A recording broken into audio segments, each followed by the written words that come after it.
Fala pessoal, beleza? Boa tarde, Luciano aqui. Vamos para mais um fechamento de mercado aqui para vocês, dia 30, tá? Índice dólar, bater um papo sobre contexto, lateralidade e médias flat. Antes da gente chegar lá, pessoal, aqui a gente tinha, né, como sempre vamos projetando ideias, né, tinha essa possibilidade o ED, tá? Desse topo, com esse topo, né, o preço podia ter chegado aqui, feito um overshoot, aqui é um topo duplo, né, se você tirar o zoom aqui, com esse outro topo aqui, tá? E aqui tinha outra possibilidade, né, de uma wedge um pouco mais não tão inclinada, tá? Outro ponto, né, que é interessante, que eu já repeti em vários outros vídeos, é vocês observarem que após boas barras amplas, né, dias de tendência, ou quando você vê uma barra muito ampla aqui no gráfico diário, por vezes, né, você vê um doji na barra sequencial a ela, né? Sempre, não existe sempre no mercado, mas é interessante você desconfiar, né, que pode ter a possibilidade de uma lateralidade. Hoje foi um dia estreito, né, cerca de 1.200 pontos ali, dentro do range da movimentação máxima do dia. Aqui, como conversamos no vídeo de final de semana, né, L1, L2, né, aqui é uma possibilidade L3, né, 3 puxadas um pouco menos, né, inclinadas do que essa outra movimentação mais ampla, tá? E no dia de hoje, né, acabou tendo só um pequeno doji. Preço entre as médias, entre a 9 e a 20, né? Movimentação mais característica, né, de médias flat. As médias já estão também, né, sem grande direção, né? Geralmente quando o preço se encontra trabalhando ao meio, né, dessa movimentação aqui, costuma-se ter algum tipo de lateralidade. Isso daqui, pessoal, é um modo, né, rompimento, tá? Esse doji aqui, ele acaba sendo um modo rompimento, porque ele é uma contração. E por vezes, né, dojis levam a movimentações, né, de boa volatilidade, né, também. Então tem sempre que ficar atento, da mesma forma que ele gera pausa, né, depois de uma grande barra de tendência, dojis também acabam gerando, né, boas tendências, né, depois. Então tem a contração da volatilidade e depois a expansão da volatilidade, né. É bem comum você observar isso. Você fizer backtest, né, que doji, boa barra de tendência, doji, boa barra de tendência, tá? Então não é incomum você notar isso, tá? Então, interessante você fazer isso daí em backtest. Então, essa barra aqui ainda pode gerar, né, uma boa barra de tendência mais para o dia seguinte, né? No dia de hoje ela foi uma barra mais terrível, né? Então, possibilidade de 3 puxadas, né, como falei, L1, L2, L3. E quando, né, que essa movimentação dessa wedge, né, ou seja, dessa possibilidade de wedge aqui mais ampla, né, um undershoot, né, que o preço não chegou, ou dessa daqui, né, que o preço também não teve continuidade aqui juntamente com a MM200, né, não teve continuidade, certo? Deixa eu colocar aqui o marcador aqui de topos e fundos, eu tiro ele, porque quando eu estou fazendo, por exemplo, aquelas análises para postar para vocês ali, fica mais confuso, né, com muitos números, essa análise com print, né, da tela. Tá? Então, a barra 21 fecha como barra sobreposta, podendo gerar um pouco mais de lateralidade. Só que pode gerar uma lateralidade com a movimentação dessa vez um pouco maior pela contração da volatilidade da barra 21. Tá? Aqui nos 60 minutos, o preço mudou, né, pessoal? A estrutura já cedo, na abertura aqui da barra 1, no dia de hoje. Como assim mudou a estrutura? A mínima da barra 4 até então ela não tinha sido testada na sexta-feira, né? Vocês viram que a barra 4, a barra 5, né, não chegaram a tocar ou vir abaixo, né, da barra 4 aqui, que era o ponto, né, um ponto de swing interessante, né, porque era uma boa movimentação, tá? E ele tinha feito aqui o ombro cabeça a ombro, né, a estrutura, pagou os alvos. Aqui tem essa POC, né, que aqui nos 60 minutos tem segurado bastante também o preço, tá? Não temos ali boa continuidade após essa POC. E aqui, né, o preço finalmente veio abaixo, tá, dessa estrutura, desse swing aqui. Então, quando o preço vem abaixo, né, a ideia é que o preço não suba tanto para que ele possa cair mais. Só que foi uma movimentação realmente bem difícil, né? Mesmo modo rompimento aqui, que tivemos aqui, né, barra interna, né, ele tenta romper para um lado, falha, tenta vir abaixo, falha. Tá? Então, na verdade, enquanto o preço não sair desse range aqui, inicial, provavelmente a gente não vai ver nada direcional, né? Enquanto o preço estiver trabalhando aqui dentro desse range lateral. Tá? Aqui ficou essa possibilidade de wedge, né? Interessante você marcar. Aqui ficou a possibilidade, por exemplo, de um triângulo expandido, né? Quando o preço veio, né, fazer nova máxima, e aqui ele tinha feito nova mínima. Então ficou a ideia realmente de um triângulo expandido. Então o preço ainda podia ter vindo testar aqui e simplesmente voltado, né? Não chegou também a fazer essa movimentação. O preço falhou, né, em um topo duplo. Esse topo duplo é visto mais fácil ali no M15, né? Mas o que é interessante, né, você observar? Aqui, pessoal, você tinha um range, né? Como foi postado, né, na manhã de hoje lá no Instagram, né? São ideias e possibilidades de leitura. Então a gente tinha um range, né? Tinha esse aqui, né, na verdade, que eu havia marcado, tá? Era um range entre esse fundo e esse topo. Então qualquer coisa aqui dentro, entre esse topo e esse fundo, né, é mais provável a ideia de lateralidade, né? Falhar em nova mínima, tá? E falhar em nova máxima. Mais fácil, inclusive, falhar em nova máxima, né? Por quê? Porque você está abaixo das médias aqui nos 60 minutos, tá? E o preço, né, faz uma barra excelente. Não dá para você dizer que isso daqui é uma barra ruim, né? A barra 1. Ela é uma barra muito boa, né? Por quê? Porque ela é uma barra que fecha próximo da sua máxima, né, que tem pouco pavio inferior. Então ela é uma boa barra de tendência. Só que a localização dela é ruim. Por quê? Porque ela nem chega a romper, por exemplo, a lateralidade do meio da movimentação. E ainda assim tinha esse outro topo aqui posterior. Então isso daqui deixa a possibilidade, por exemplo, da barra seguinte, né, a barra 2, voltar praticamente por completo. Por quê? Porque é isso que ocorre em lateralidade. Tá? Então é interessante você manter esses estudos, né, no M60 por conta disso. Aqui no M60, né, você também não vê barras com rompimento. A única barra que fecha rompendo mínima foi a barra 8, já que para o final da tarde, né, e ela acabou não tendo continuidade também. E também não chegou a fazer nova mínima. Ah, chegou sim. Chegou só a fazer nova mínima na mínima do dia. Tá? Então ela fez uma nova mínima na mínima do dia, o que, né, em lateralidades acaba sendo um pensamento de compra, né, por nova máxima e nova mínima, né, até dá para a gente conversar um pouco sobre isso aqui, por exemplo, no 15 minutos. Deixa eu colocar aqui no M15, que aí a gente vê a movimentação do dia. Né. Então aqui era o range da lateralidade, né, do dia anterior. Você tinha essa mínima aqui, você tinha, por exemplo, esse topo aqui. Teve também esse outro ponto de parada, né, que acabou sendo o último em momento posterior.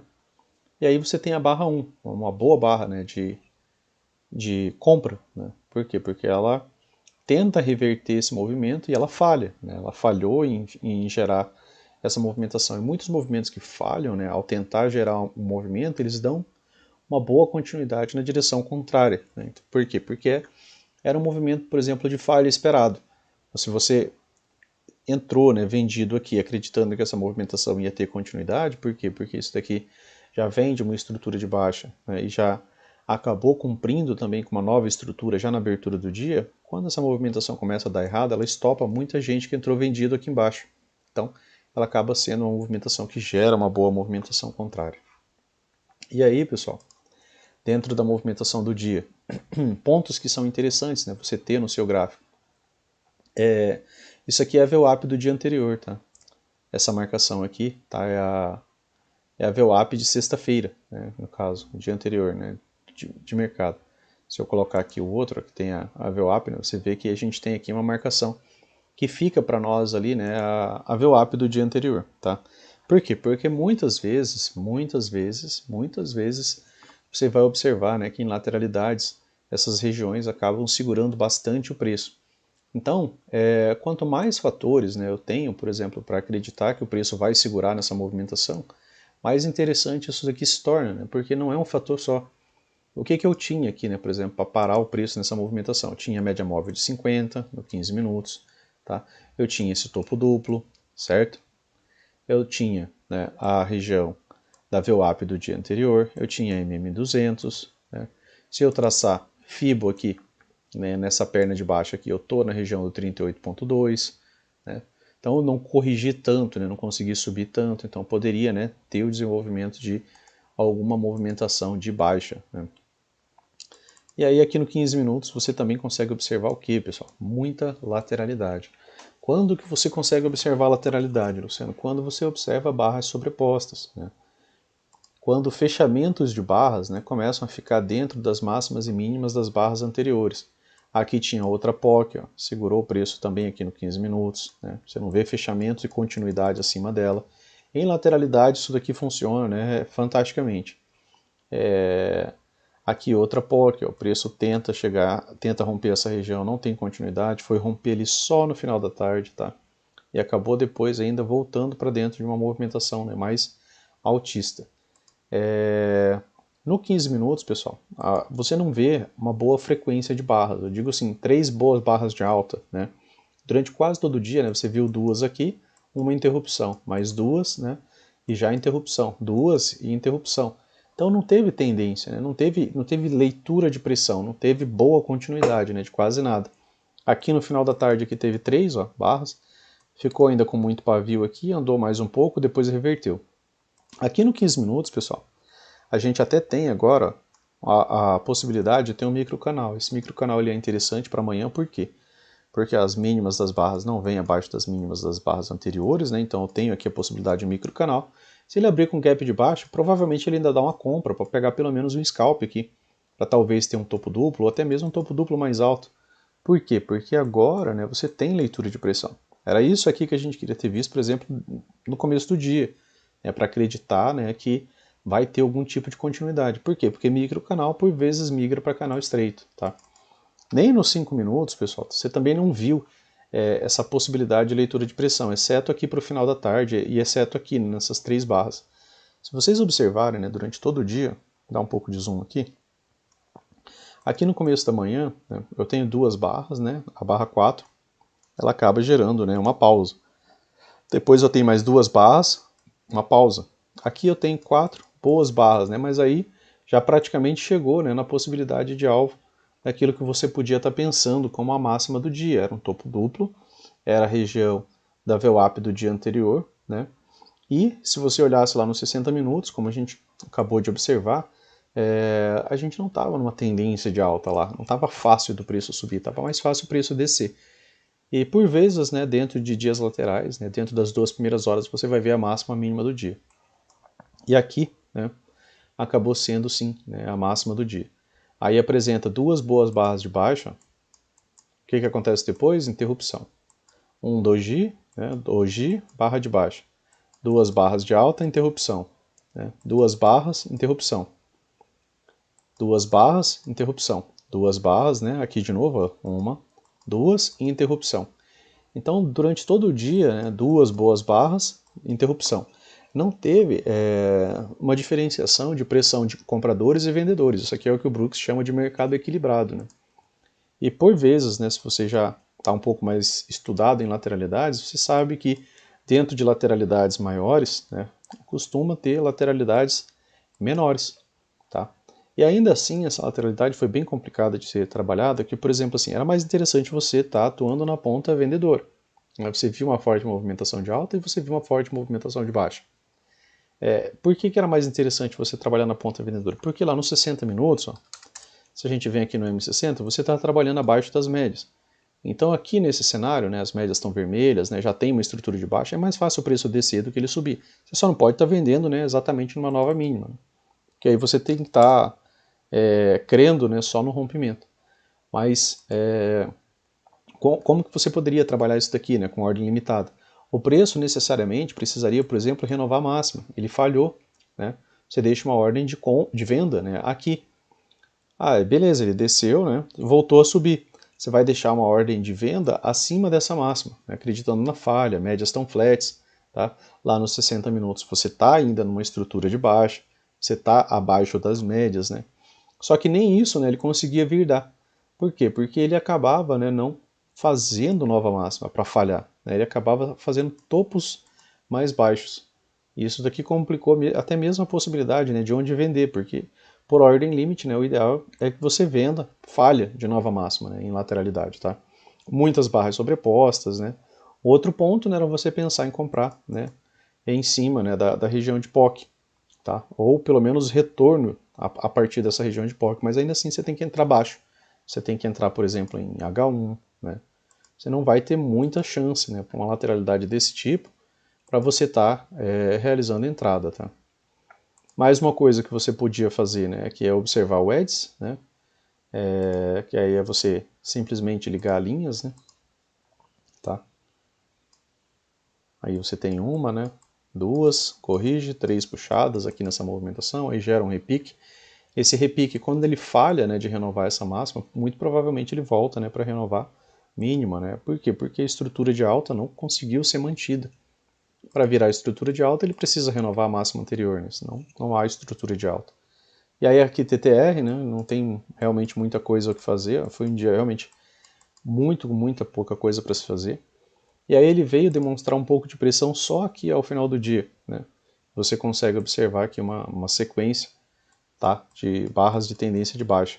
E aí teve só mais uma barra de continuidade, lateralidade e voltou, né, a retomar a movimentação de alta.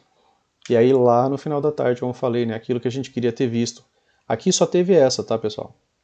Ó, uma barra de tendência, 2, 3. Aqui tivemos, né, a possibilidade de início de microcanal, essa correção foi mais breve, né, se você medir aqui por Fibonacci, né, essa correção acabou gerando aqui a região dos 50%, teve aqui um micro topo duplo, tá? Entre a barra 86 e 89, se você observar aqui, ó, teve um micro topo duplo exato, tá? E depois esse micro topo duplo acabou gerando um movimento de baixa. Mas antes teve essa boa pressão aqui, né? Que foi a única movimentação de boa pressão que teve antes, depois essa outra aqui. E agora, por fim, né, no final do dia, o preço resolve, né, trabalhar aqui dentro de um micro canal.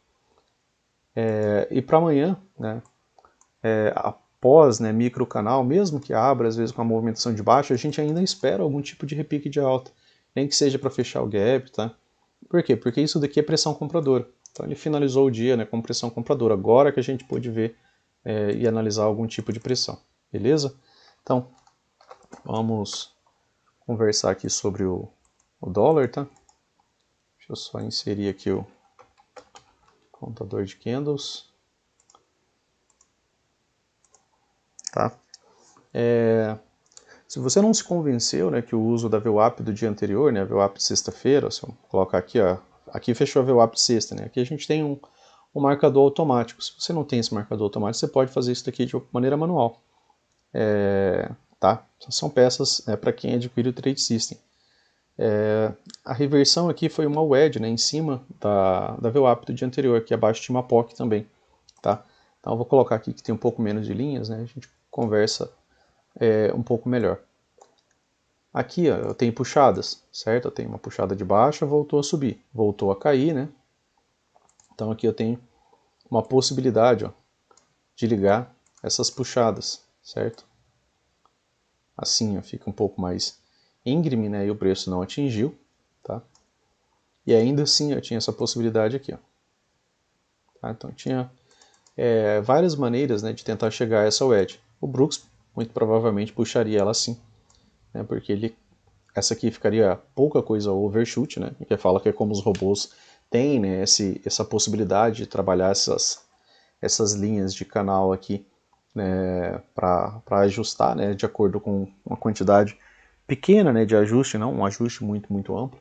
Mas no dia de hoje, aqui no dólar, né, ele abre com gap de alta. Qual que era a possibilidade dele aqui, pessoal?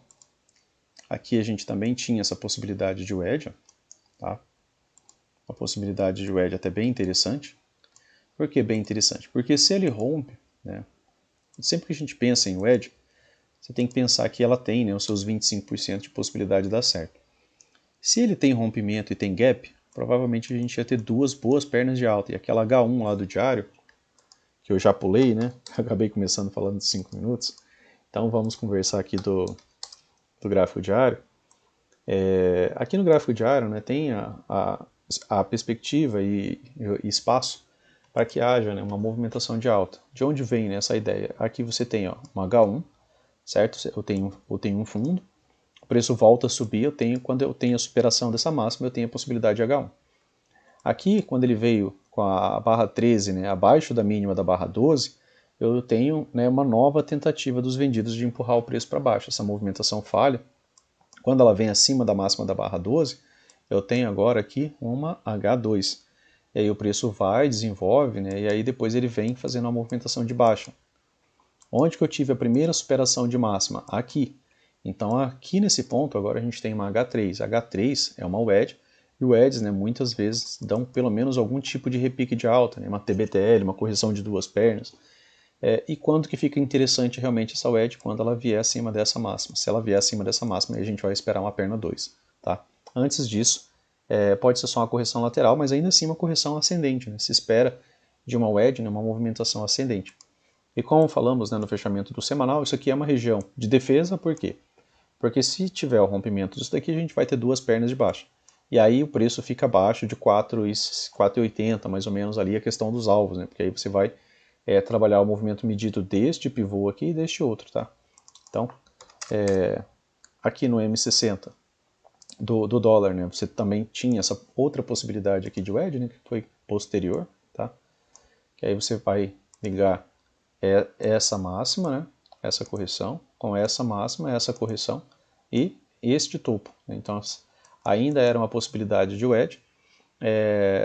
A possibilidade de rompimento aqui nos 60 minutos, né, dessa movimentação aqui do final da tarde, ela não era tão alta. Por quê? Porque você não está, né, numa tendência de alta aqui no dólar. Você está naquela região, naquela ideia de lateralidade. Né? Você está com as médias menores abaixo das 50, né, e o preço tentando romper. E aí ele tem que romper as médias, tem que romper a wedge, né? Aí fica um pouco mais complicado do preço fazer essa movimentação inteira. Ainda assim, né, você podia trabalhar Fibonacci, né? Você pode pegar a perna anterior, observar o nível de correção. Então essa correção ela veio, né, até o 38.2. Então tem pelo menos espaço para corrigir um pouco mais, né, que essa correção aqui é que vem menos. Só quando o mercado está muito forte, né, ele desaba aqui do 38.2. Mas até os 50%, 61.8 ali, acaba sendo alvos que são mais atingidos, né, em níveis de retração de pernas anteriores. Tá? Então aqui ficou nessa nova possibilidade de wedge. O wedge, como falei, é sempre interessante, né, principalmente aqui, né, por ser uma wedge do M60. Por que elas são interessantes? Porque se tiver o rompimento real, pessoal, rompimento, gap, você vai esperar duas pernas de alta. E aí duas pernas de alta, né, pode te trazer uma movimentação bem direcional de alta, né? Aqui para testar talvez MM200, essa POC, fechar esse último gap aqui, ó, né? Que é um pequeno gap que ficou aberto, aqui é o último seria, né? Tá? Então, o rompimento, né, dessa wedge, que é uma cunha, né, que está se estreitando, pode te trazer, né, uma movimentação de duas boas pernas de alta. Então tem que ficar de olho nisso. Tá? Então aqui nos 60 minutos, o que tivemos hoje? Né? Uma boa barra externa, né, a barra 1, localização péssima, né, porque ela acabou fazendo já direto nova máxima, né, e ela veio acima dessa movimentação aqui anterior.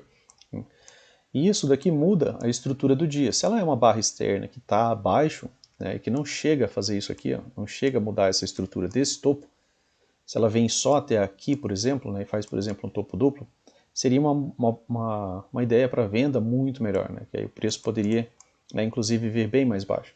Mas não, como ele renova a estrutura de alta já na abertura da barra, ele deixa as coisas um pouco mais complicadas, porque se ele renovou máxima, a gente começa a pensar que ele pode não cair tanto, né, para testar essa máxima de novo. Porque a última coisa que ele fez foi renovar a máxima. Se ele renova a máxima, ele pode cair menos para subir mais. Né? Se ele não renova a máxima, ele pode cair bem mais, né, para testar essa mínima aqui, para depois subir menos e depois continuar descendo mais. Tá? Isso é sempre aquela ideia de pensamento de estrutura. Aqui no M60, na região testada, também ficou essa POC, tá? Que é um bom suporte, junto com a região da VWAP. Então, tem algumas coisas que às vezes acontecem, né, que o mercado nos deixa ali, que essa região de POC parando exatamente em cima, né, dessas regiões de duas VWAPs aqui anteriores. Tá? E aí a gente vem agora finalmente para os 5 minutos. Tá? Então, o fundo do dia, né, junto com essa região da VWAP, pessoal, era uma região de nested wedges, né? Aqui estava passando a POC do M60, aqui está passando uma outra POC, tá, dos 5 minutos mesmo, e nested wedges em cima da região da VWAP do dia anterior, em cima da MM200. O que acontece depois, né, dessa nested wedge? Fundo mais alto, né, o que é muito interessante para uma movimentação de alta, é bem melhor do que se o preço, por exemplo, viesse renovar a mínima, porque ele mantém a estrutura de baixa. Desse jeito aqui ele não mantém a estrutura de baixa, né? Aí aqui dentro dessa movimentação, gatilho de venda, né, teve esse com o rompimento, Depois teve essa 2BR, né, que ela está mais ou menos na região de 50%, né, dessa perna aqui, tá? Cerca da região de 50%, e acaba tendo uma reversão, veio até o 61.8. Depois disso daqui, né, você tem esse gatilho, depois mais um outro gatilho, esse aqui com o rompimento, né, teve pouca continuidade. Por quê? Porque já está mais afastado das médias. Aqui tem um microtopo duplo, né, você pode observar o microtopo duplo. Gatilho de venda, rompimento, né, pagou, teve boa continuidade, né, até o fundo anterior. A tua premissa é sempre que o preço, né, renove mínima, venha abaixo, para quê? Para que tenha a continuidade, né, de uma estrutura. Quando isso começa a falhar, isso começa a mudar, você tem que começar a mudar, né, seus pensamentos também. Então o preço veio fazendo topos, né, cada vez mais baixos, tá? Então até aqui a estrutura bem saudável. Quando chega, né, naquela possibilidade de wedges ali, aí as coisas começam a mudar. A possibilidade de wedges, né, e também a região da VWAP de sexta, a POC lá do M60. E aí aqui eu tenho um fundo, né, mais alto que o fundo da barra 32. Depois aqui eu tenho um fundo duplo, né, ainda assim acima da POC, acima do fundo anterior. E aí quando que as coisas mudam, né, Luciano? Quando que a estrutura mudou aqui? A estrutura muda de fato, pessoal, quando ele renova a máxima. Porque se ele falha e não consegue fazer essa nova máxima aqui, ó, aí a estrutura não muda, tá? Ainda poderia vir fazer uma nova mínima. Só que quando ele renova a máxima, principalmente depois ainda, né, de não renovar a mínima, que aí ele começa a fazer fundo anterior, ó, deixou o gatilho de compra, aí a estrutura começa a mudar, né? A regra de coloração aqui começou a ter mudanças. E aí depois disso daqui, né, você tem mais alguns gatilhos de compra com rompimento, e aí gerou uma movimentação direcional para o dia, né, tá? Quanto à leitura de pressão, né, aqui você tem ó, 4 barras de baixa, não são boas, tá, porque aqui é um doji. Depois aqui, ó, 1, 2, 3, 4. Também não é boa porque tem um doji, então estava mais complexo você ler pressão no dia de hoje. É mais interessante quando você tem, por exemplo, barras de tendência e não dojis, né?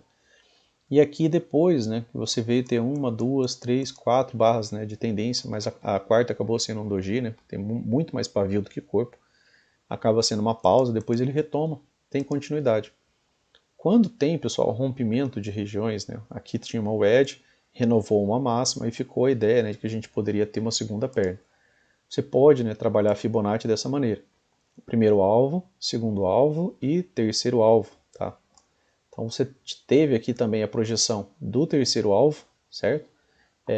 Dessa lateralidade aqui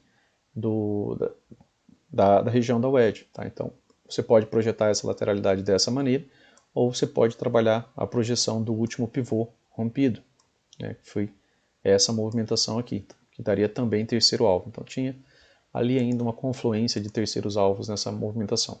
E também, né, a região, né, da wedge. Tá?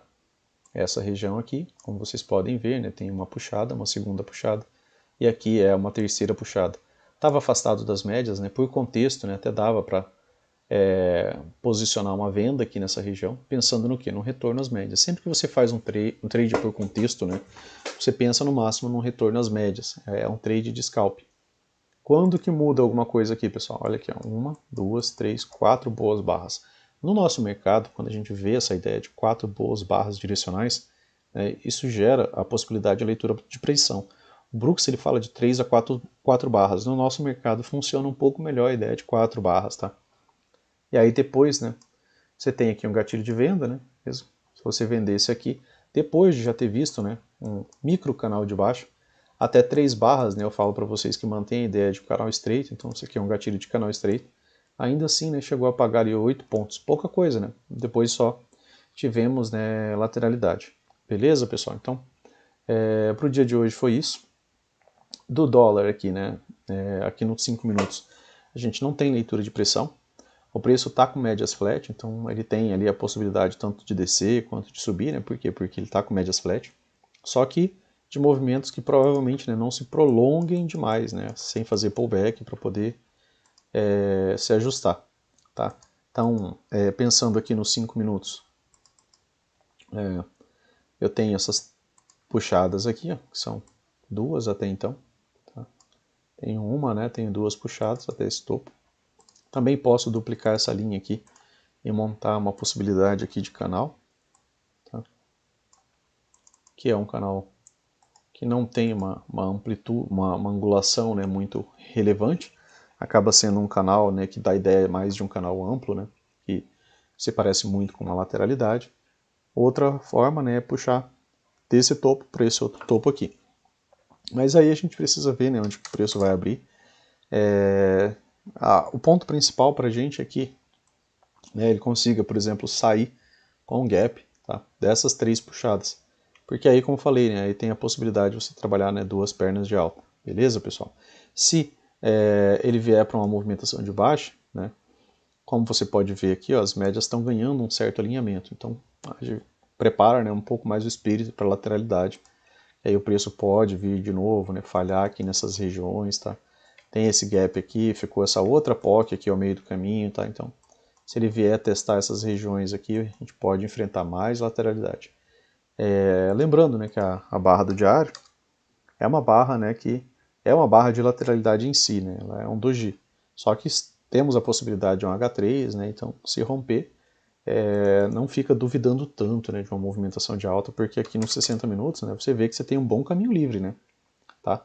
Se o preço conseguir aplicar uma boa continuidade aqui, ó, você tem todo esse caminho livre até esse gap aqui, né? Então, caminho livre A. Né? A questão é se, né, o preço vai conseguir, né, executar um bom rompimento. No 15 minutos, né, ficou até bem desenhado um cup handle aqui. Né, se você pegar a ferramenta, ficou até bem desenhado, né, esse cup handle. Deixa eu apagar um pouco dessas outras linhas aqui, que eu já expliquei a ideia das nested reds, né? Não era isso aqui que eu queria mover. Então, fica, né? Ficou até bem desenhado, né? A questão é que precisa de continuidade, né? Tem um rompimento com gap. E isso não tivemos aqui, né? Não tivemos rompimento, né? Porque a gente tem só uma barra aqui externa fora essa movimentação, tá? Ela vem fora, mas a barra seguinte retorna, né? Então, para ter gap, a gente precisaria de mais uma barrinha de alta aqui, a mínima fora dessa movimentação aqui, para poder, né, ter uma excelente continuidade. Ainda assim, né, podemos ter uma boa alça aqui, e essa movimentação, né, ir para uma movimentação de alta amanhã. Ou só mais lateralidade, né, pessoal? Então, dentro desse range aqui, né, você tem o fundo da barra 11, você tem a máxima da barra 24. Tudo aqui dentro aqui acaba sendo um range de lateralidade. Dentro dessa outra movimentação aqui também, outro range, né, de lateralidade. Preços trabalhando, né, dentro de máximas e mínimas anteriores próximas, né, considere a possibilidade de lateralidade. Beleza? Então, era isso para hoje. Valeu. Se gostou, né, curta, compartilha, se inscreva no canal. Valeu.